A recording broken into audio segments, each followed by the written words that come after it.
Programang ito ay rated SPG. Striktong patnubay at gabay ng magulang ang kailangan. Maaaring may masiselang tema, lengguwahe, karahasan, sexual, horror o droga na hindi angkop sa mga bata.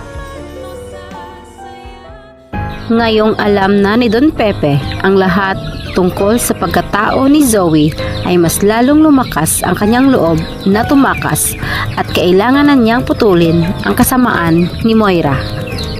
Pinuntahan nga ni Doc Carlos si Zoe dahil humingi ito ng tulong na kailangan nang gamutin ang kanyang sugat sa braso dulot ng pagbaril ni Don Pepe. Nagkasagutan sina Moira at Carlos at muling lumabas ang pagkademonyo ng lalaki nang patikimin niya ng isang malakas na sampal si Moira. Sinabihan pa ni Carlos ang babae na hindi magandang ehemplo ito sa kanyang anak at mas pinanigan pa ni Zoe ang kanyang ama dahil tama naman lahat ng mga sinabi nito tungkol sa kanyang ina. At nang mapikon na si Moira, ay pinagalitan nito si Zoe kung bakit niya kinampihan si Carlos, gayong ngayon lamang ito nagpakaama sa kanya. Ang hindi alam ng mga ito ay narinig lahat ni Don Pepe ang kanilang pagtatalo, na akala nila ay walang malay. At nagulat ang matanda nang marinig na si Carlos lang pala ang tatay ni Zoe dahil ang alam nila ay kaibigan ito ni Robert.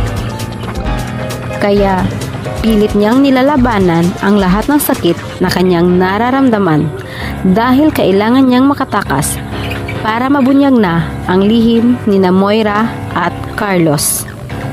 At naaawa na rin ang matanda kay Lynette dahil niloloko lang pala ito ng kanyang asawa at nagsisisi ito kung bakit hindi nito sinuportahan ang desisyon noon ni Robert na pilitin sanang bawiin si Lynette sa maling tao.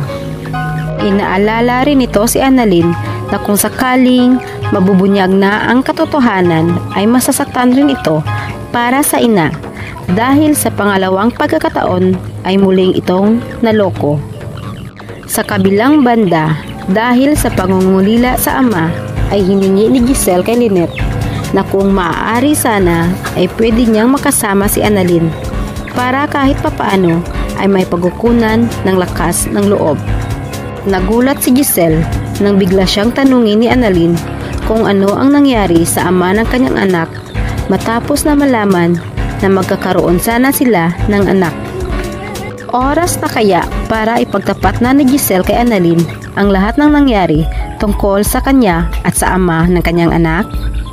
Samantala, naguguluhan na si Lynette kung bakit napatawag si Zoe kay Carlos at tinawag na itong dad.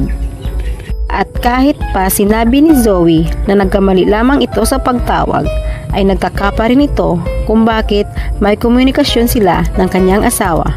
Gayong kaaway ang tingin nito sa kanila ni Annalyn.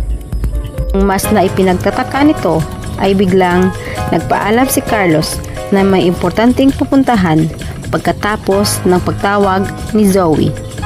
Si Don Pepe kaya ang susi sa pagkakabunyag ng lihim ni na Moira at Carlos? Atin lamang aabangan dito lamang sa Abot Kamay na Pangarap.